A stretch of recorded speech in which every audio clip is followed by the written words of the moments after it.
What is my book about? Okay, so this might seem obscure, but it's going somewhere, I promise. There was this Reddit post a few years back about how there was a huge following of country music in Ethiopia, which is quite true. In fact, my father would put on many country songs all the time. I grew up listening to many classic country hits. A number of radio stations even have dedicated country song programs, especially on Sundays because of the overlap in religious themes, which got the gears in my head turning. Why is there such an overlap in these seemingly unlike things? This was 2019-2020. Well, the overlap was two things. One, the sense of home and nostalgia evoked by these songs. Also, the folksy middle America small town, farm town vibes evoked by these songs is very much like the climate in which a lot of Africans grow up in. There's also the Christian themes overlap, and a lot of Africans overwhelmingly are religious. That got me thinking. That was the first thing. Then there was this video by Vox, I think. I've since scoured YouTube for that video, but I for the life of me, I cannot find it anywhere. I was talking about the secret to new ideas and how new ideas were just usually two or more old ideas mashed up together. It was talking about the development of the Game Boy, how it mashed up the concept of an arcade game with the mobile device, right? With the handheld device, right? They asked the question, what if arcade came, but in your hand? You've heard this thing with other products, right? How Star Wars is really a mashup of Dune, Flash Gordon, and Japanese samurai films and such. So two old ideas together makes new idea. And that got me thinking as well for book ideas to write on, because back then, I was rediscovering writing. I had for many years just put it out of my mind as a childish aspiration. I had not written for 5 years at that point. I basically abandoned it. I maybe had some lingering hope of doing it, but I wasn't actively pursuing it. It was one of those things like, oh hey, one day I'll learn German, like one day you learn to fly a plane or something. It's there, but you're not actively trying to do it, not really. Then I hit a very dark point mentally, and I read Stephen King's book on writing. That book found me at the perfect time. As far as writing craft, there are other equally, if not better, books than that. As far as a kick in the pants you need to get back into writing, I don't think there's any better book. Stephen King is very, very blunt. If you are not writing, you'll never become a writer. Point blank, end of story. I kid you not, that terrified me more than anything else. I hadn't realized how steep the climb was in that direction. And if Stephen King, who should know what he's talking about, if he acknowledges the climb is steep, then what business do I have underrating it, So I got back into writing, and that was just around the time that the third season of a certain show came out. Now, this show had always been my favorite. I don't care what people say. I think all the seasons are peak cinema. Yes, including the season 3. Yes, including the weird superhero episode in season 2. Okay, I like it a lot. It has all the tropes I love in one place. I grew up with a lot of children solving mysteries, media like Enid Blyton's Find Outers, The Secret Seven, The Boxcar Children, St. Clair's, Mallory Towers. How can I forget the GOAT, Harry Potter? There was also Charlie Bone, Percy Jackson, Chronicles of Narnia. Stranger Things scratched the perfect itch. Just all the tropes I absolutely love to devour all in one place. Then the pandemic happened, Then the incident that shall not be named in 2020 happened.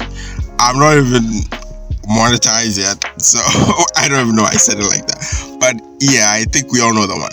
Anyway, that happened, and I was stuck alone in my hostel because I had to study for law school exams, and it is the hardest exam of my life up till date.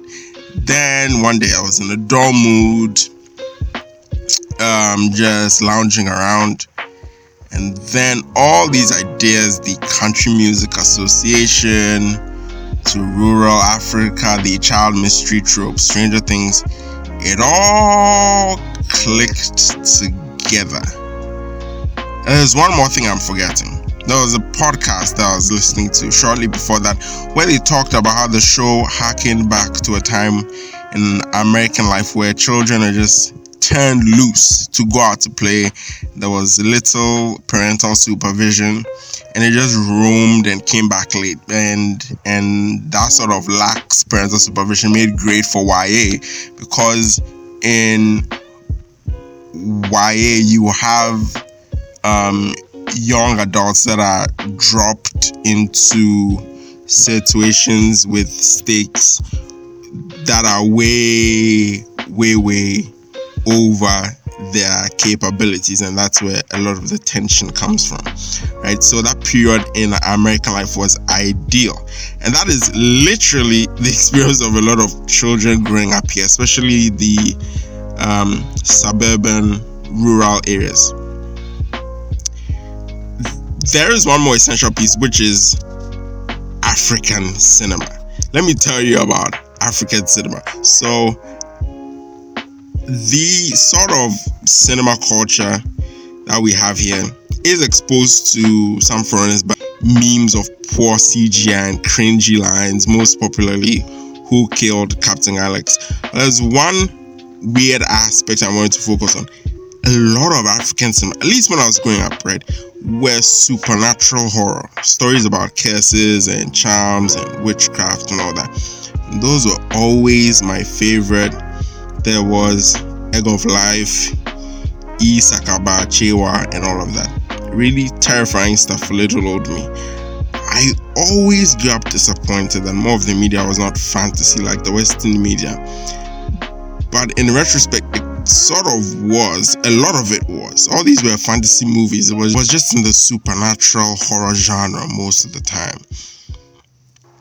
And that's because of the influence of gods and the occult, which is very much still a present anxiety here for some people. And that was when it all clicked for me, right? So old ideas coming together to make new idea. What if Stranger Things style suburban free roaming children solving mystery style plot meets a classic African cinema supernatural horror plot? I literally gasped when it came to me. I immediately knew I had something. Like, I really had something. I was blown away, but I was working on something then, so I shelved the idea. Then later in the pandemic, there was a short story contest when everyone was stuck at home, and I thought, why not, I have time on my hands, why not turn this in for the contest? And I tried, and I failed. It turns out I like to yap. The word count got way too bloated, way too fast. There were too many characters for a short story anyway, but I had written another short story of appropriate length that I turned in instead. I didn't win the competition. So what to do with this bloated short story that I had uncompleted? Well, I kept writing it, and more ideas kept coming. I kept writing it. I hit approximately 50,000 words in 2020. Had exams, so I had to pause at various intervals to study. Had another 50,000 words in 2021. I had exams, then I had to study. Another 50,000 words in 2022, then 75,000 in 2023. This year I'm hovering around 100,000 words written so far. My current draft is at 330,000. and I'm even undercutting that by a lot. So yeah, that is the story of my idea. So what is the book about? The book is the children of the richest man in the village found themselves plunged into tragedy when their father is brutally, mysteriously murdered when alone in the house with their mother. Naturally, everyone blames their mother, calls her a witch, and there is a sort of divine trial, right, where they place a curse on you that if you are indeed the one that did it, the oracle will strike you down in 7 days. And the children discover there's a weird thing going on where everyone who swears to the oracle dies anyway, whether or not they did it. They suddenly realize she's up for an execution, basically, and they have 7 days to figure out who actually did the murder and how to lift the curse of their mother. And that is my story. Yeah. Yeah, so I hope you enjoy that. If you enjoy that, perhaps you'll enjoy the journey of me writing it, finishing it, getting it published, hopefully, and you might enjoy even reading it if that sounds like the sort of thing you'd like. That sounds sort of your vibe, children solving mysteries, Stranger Things sort of vibe. You could subscribe and join on the journey, and yeah, that's it. Bye.